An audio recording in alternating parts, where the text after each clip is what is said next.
The pace car has pulled down pit road here at the Bashas Supermarket 200. It is Kyle Busch again on the high side. He's going back to green. And just what you had talked about in our pre-race, Rusty, a huge 4, 5, 6, 7 car pileup right on the front straightaway. And you said it at the beginning of the broadcast, this happens more times than we care to think about. It always happens. I mean, you can pretty well count every race. They're going to get excited and they're going to crash. You can just see the accordion effect, and boy, Buescher really gets jacked up by the 21. I think you really need to look at the very front of the field and see why Kyle Busch didn't go, or what happened on the start. Because that's what caused this wreck. Yeah, you see, he just didn't move, and it just went all the way back. It's like a traffic jam in L.A., man. Here we go. A trophy at Daytona at stake. Who's going to get it? Yeah, Chase Elliott, just his car's tumbled. Was that transmission? No, the car's spinning around in the stack-up. Elliott Sadler's in the grass. David Reagan's in the grass. And the caution is right back out. I think Chase Elliott ran out of fuel. Hearing that engine rev up generally means the rear wheels are off the ground. That's exactly right. Yep. Hard to make them go in the right direction, but they were all jamming up behind. Elliott actually got into the 54 to start with, and then well, the old accordion effect from the guy on the inside of row one. We're talking about the guy in the 3 car. Yeah. It might be the problem with this car in front of him. Yeah. Now the viewfinder for Marcus Ambrose, very good, because he is the race leader, starting alongside Boris Said.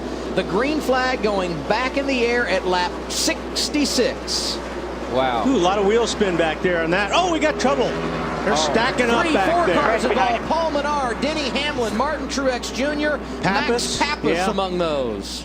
And that was Smith all got a piece of it. all due to that wheel spin. Those guys, when they got on the gas, there was a bunch of guys that got loose. Their rear tires broke loose, and it stacked them up behind. Watch everybody almost from the middle to the front. As soon as they go, you'll see guys. This is where it starts. Yeah, it starts at the beginning. Let's be real clear. It starts in the first 4 or 5 cars. Yeah. But these are the guys that look at them back here. Man, some of those guys just barreled in there. Yeah, they were going, man. Chris Gabart, the crew chief, would rather walk to victory lane than the care center. Oh! Ryan Newman came down, and everybody behind piles up. I saw a lot of rear tire spin on that restart. I think a lot of guys were struggling with grip, and they just started losing control.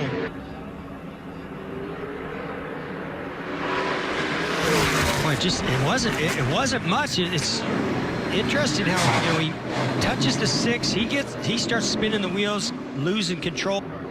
Yeah, Byron's 24 just slews sideways, but so did the 6 of Newman. And that's what I'm trying to figure out. How much contact was there between those two to cause both of those cars to start losing grip in the rear tires? We're about to come back to green flag racing.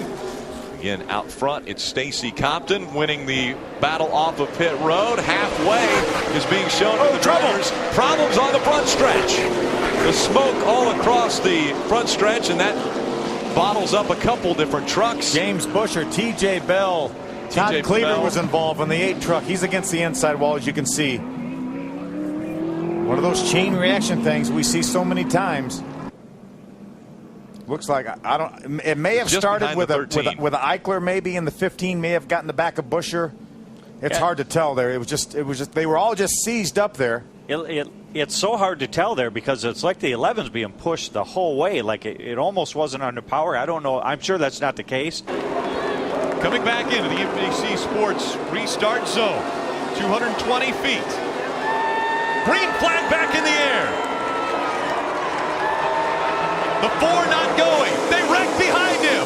The green flag is out as they cross the start-finish line. Will they throw the caution? Trying to get back up to speed. Caution comes out. Now the question is, who was in front? Stay in front of them. Stay in front of them. The 4 of Kevin Harvick said he had a hard time accelerating. You see there he doesn't go. The 6 goes to the outside, and the 4 catches him in the bumper, spinning the 6. But behind them, there's even more contact. 95, Michael McDowell involved. Numerous cars involved in this one. So right here we see they're under green flag. NASCAR's looking at the track trying to determine if these cars can drive off. It's very important to see who the leader is when the light comes on. NASCAR reminded Brad Keselowski, we need a clean start out of you. And as he gets a clean start, they bottle up behind him. The one of Jamie McMurray. Caution, caution, caution, caution, caution. See a lot of damage to both the front and the rear of that one of McMurray. Watch right here. Watch the one car. 22, the one hits, the 27 hits the one, and they all just pile into each other. The 48 does a great job. Excuse me. That was, I think, the 40. Landon Cass does a great job avoiding the 5 with the hood crumpled up. Yeah, you see right here, Landon Cass on the left side of your screen does a great job of not adding to the mess, being another car in the line. Casey Kane determining the restart. Once he enters the restart zone, he gets a shove behind him. Green flag back in the air. Caution's going to come out. They're wrecking behind him.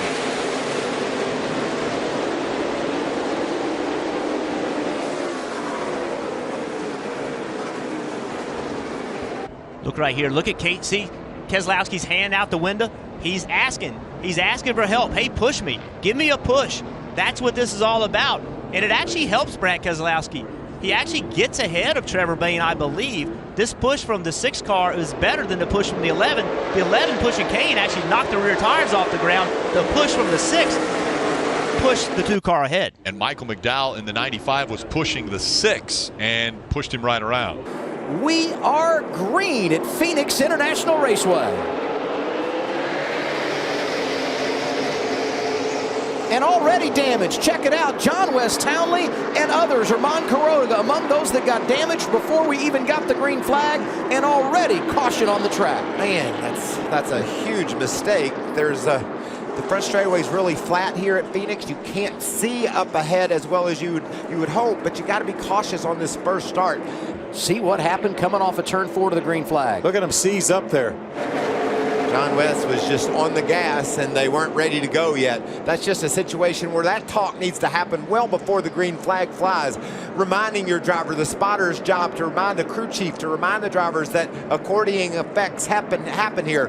Back at Phoenix, the NASCAR Featherlight Southwest Series going racing in the Checker 300. Green flag in trouble on the front stretch. Corelli's in trouble. Cars spinning and crashing everywhere. 3, 4, 5, 6 involved. Make it 7, 8, and 9 as a huge pileup on the restart. Jams the front straightaway between the inside and outside walls, and all kinds of cars torn up.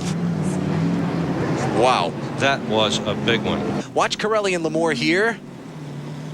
Well, yeah, Rick just nailed him. Yep. Inside wall, and now here comes the problem behind him. Everybody jamming on the brakes, and they're getting turned into the wall. Now the whole track's blocked here. A couple of head-ons going on there. Oh, look at that ride. All 4 wheels off the ground. Yeah. Allison into the inside wall in the 42. There's Bush turned and Hoppy turned, and everything breaking loose on the front straightaway. Pace cars off. One attempt at a green-white checker finish. Joey Logano, race leader. Dale Earnhardt Jr. second. Coming into the NBC Sports restart zone. Spins his tires. Green flag back in the air. Around goes to 48. Crosses out, crosses out. And the caution is out. That will now determine who wins this race. See, as they enter the zone, the 22 Logano has trouble getting going, and then everybody behind him just stacked up.